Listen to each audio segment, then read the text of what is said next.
video, watch how Jay-Z quickly turned around when P. Diddy greeted Beyonce with a touch on her shoulder. Jay-Z came out of nowhere. This was at the Roc Nation brunch back in 2018. We gotta go back now and say, why was the NFL continuing to support with all the confusion going on in the media?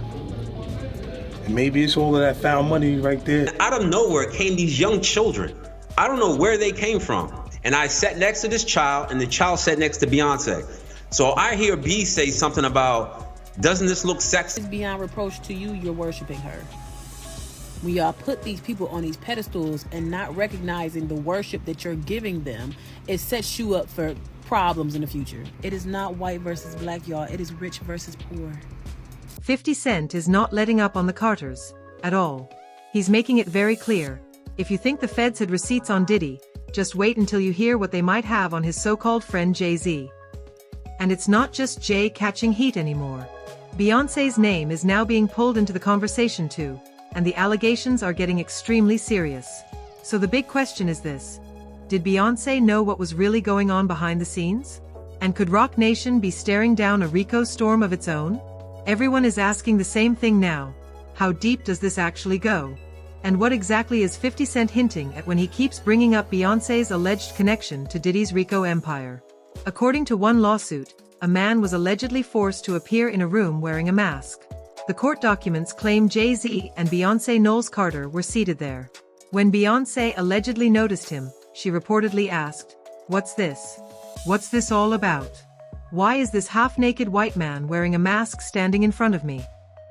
Now let's be real. 50 Cent and Jay-Z have been trading subliminals for years. That part isn't new. But what is new is how bold 50 has become since Diddy got locked up and his documentary blew everything wide open. Now 50 is moving like he's sitting on explosive receipts tying Jay and Beyonce to Diddy's alleged crimes. And don't get it twisted, this Diddy documentary wasn't some last-minute idea. 50 Cent has been planning this for decades. If you remember 50 back in the early 2000s, he never hid his dislike for Diddy. He dragged both Diddy and Jay-Z every chance he got. And the timing? 50 dropped the Diddy series just 2 days before Jay-Z's birthday. That's Olympic-level pettiness. People who watched the documentary are now saying Jay-Z is far from being in the clear. If anything, many believe we haven't even scratched the surface of what might still be hiding in his closet. One user on X said, "I just know his time is coming too, and he might be even more sinister than Diddy." Another replied, "I thought the same thing watching the documentary." And Beyonce? She's been completely silent for years. Right when the Carters probably thought they were sailing past Diddy's legal hurricane, 50 reminded everyone about a lawsuit filed by a man who says he was attacked at one of Diddy's parties. The most disturbing part? He claims Beyonce saw him right before everything went down. According to court documents obtained by People, the accuser, Joseph Manzaro, says his drink was spiked in April 2015 before he was taken to a Star Island mansion in Miami for Christian Combs' birthday. Manzaro claims the night started at a house owned at the time by Gloria and Emilio Estefan. He says Gloria noticed he looked sick and wanted to call an ambulance, but Emilio allegedly shut that down immediately. Manzaro also claims he ran into LeBron James in a hallway, and LeBron allegedly said, "Y'all better do something about that." From there, the lawsuit says Manzaro was taken through an underground tunnel to Diddy's mansion by former adult star Audria English, who is also named in the case. When Manzaro says he started to regain consciousness, he realized he was in a room with Jay-Z and Beyonce. That's when Beyonce allegedly asked why there was a half-naked man standing there. According to the lawsuit, someone replied that it was punishment, and that Diddy wanted him to see what happens to snitches. But the lawsuit goes even further. It claims Diddy later ordered Manzaro to be humiliated in front of party guests. He was allegedly stripped, forced to wear a thong, and fitted with a black leather mask that had a rubber device forcibly inserted and locked into place. Manzaro describes the entire event as a freak-off. This is where things start looking especially suspicious for the Carters. Jay-Z's lawyer, Alex Spiro, quickly denied the claims, saying Jay wasn't even in Miami at the time. But here's what raised eyebrows. Spiro only defended Jay. He said nothing about Beyonce. And if you think that's wild, wait until you hear what former NFL player Larry Johnson claims. Johnson says that back in the early 2000s, he attended a late-night rap party hosted by Jay-Z and Beyonce in Colorado. According to him, there were people there who didn't appear to be adults, and he claims Beyonce made a comment that left him extremely uncomfortable. Now, I did a Rockaware photo shoot in Colorado, and I think it was during the winter time of 06 or 07. And Naomi Campbell was there, actress Jamie King was there, Jay was there, B was there, and he rented this house. And we were supposed to do this rap party for this photo shoot. We rented this house, and we were watching LeBron play. And after the game, it had to have been like 10 or 11 o'clock. So we getting ready to party. Mind you, it's all adults. There was a 13-year-old or a 14-year-old teenage Latin girl that was there, and I think she had to leave because she had school and she had to do homework, but she brought her mother with her. So it was no funny business going on, which I could respect that. So when 11 o'clock hit, we turned on the music, we started drinking, and then out of nowhere came these young children. I don't know where they came from. For a rap party at 11 o'clock at night, drinking, loud music, and us dancing wild, like, I don't know where these kids came from. And then I happened to sit down because I was dancing with one of the assistants. And I sat next to this child, and the child sat next to Beyonce. So I hear B say something about, doesn't this look sexy, or isn't this sexy? And in my mind, and mind you, I'm not awakened as I'm awakened now. So in my mind, I'm like, what did she just say? And then I didn't pay no attention to it. And then, you know, obviously the liquor took hold of me and I had to leave. So I said bye to everybody and left. But those kids remained. I don't know if those kids were from the photo shoot themselves, but the fact that these kids came around adults during drinking hours or partying hours was already... Now, if you're wondering how Larry Johnson would even know any of this, remember, he and Jay-Z were once very close. Then suddenly, Jay cut him off completely. Rumor has it that happened after Larry started posting controversial theories online. Still, there are plenty of receipts showing just how tight Larry Johnson and Jay-Z were back in the day.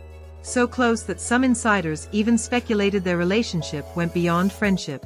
This is classic Jay-Z behavior. He has a history of ghosting people and then rewriting the story like he never knew them. Remember when Jay's name came up in the Jane Doe lawsuit and his lawyer rushed to claim Jay and Diddy were never friends? Interview with NBC, Jay-Z's lawyer Alex Spiro spoke about the relationship between the two moguls. From images of them together at many events to how they highly spoke about each other, one may think that a close bond exists between Jay and Puff. However, according to Spiro, the two have never shared a real friendship or longtime bond. Even though the Jane Doe claims were dismissed, there's no serious way Jay-Z can deny being close to Diddy. Diddy himself called Jay his extended family. He said Jay was his strategist, the first person he called when trouble hit. That sounds like friendship by anyone's definition. And this is the biggest family. You've been there with me through my ups and downs. Yes, sir. Whenever I get in trouble, this is the one I call. This is my strategist right here. This is my brother. This B.I.G.'s brother. Yes, sir. This Brooklyn's own Brooklyn!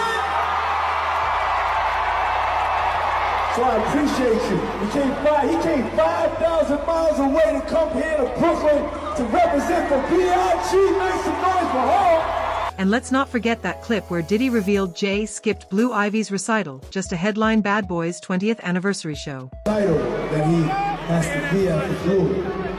But he reached out to him, and I told him that this right here was important. Bad Boy celebrating 20 years of hits. So Jay says they were never friends, yet he skipped a major moment in his daughter's life to perform for Diddy. Make that make sense. Of course, 50 Cent didn't let that slide.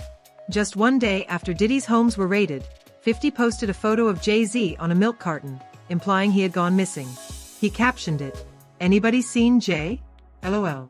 He followed it up with another post showing Jay waving on the red carpet, writing, "Last reported seen waving at Puffy's jet."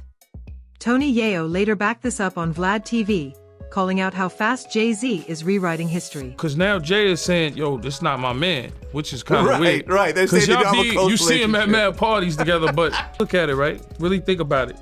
Did he only go to them, to what's that? He have his brunch, he be having, right? The Rock Nation brunch. Did he go to that? You Yeah. see Did he go to that? Yeah. And Jay, and then Did he have an all-white party and Jay go to that? Jay goes to that. So it's like the same parties they go. And don't overlook Beyonce either. Remember when Diddy said the first time he ever met her was at his house? I was at a party at Diddy crib in LA. This was the beginning of 2020. There's also plenty of evidence showing Beyonce attending Diddy's parties. Diddy himself has spoken publicly about how close he was with Beyonce and her family.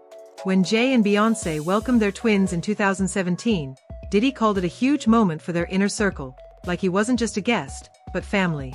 All over the world, people have been talking. I don't know if the twins, Beyonce and Jay. Yeah. I know that you are pretty close to them. Yes. I wonder, have you been able to reach out? Have you been able to say anything to them? Definitely. It's a big moment for like our whole crew, our whole. So what do you think? Does Beyonce know more about Diddy's mess than she's letting on? Was she just a bystander? Or is there something darker waiting to be exposed? Drop your thoughts in the comments, and don't miss the next video.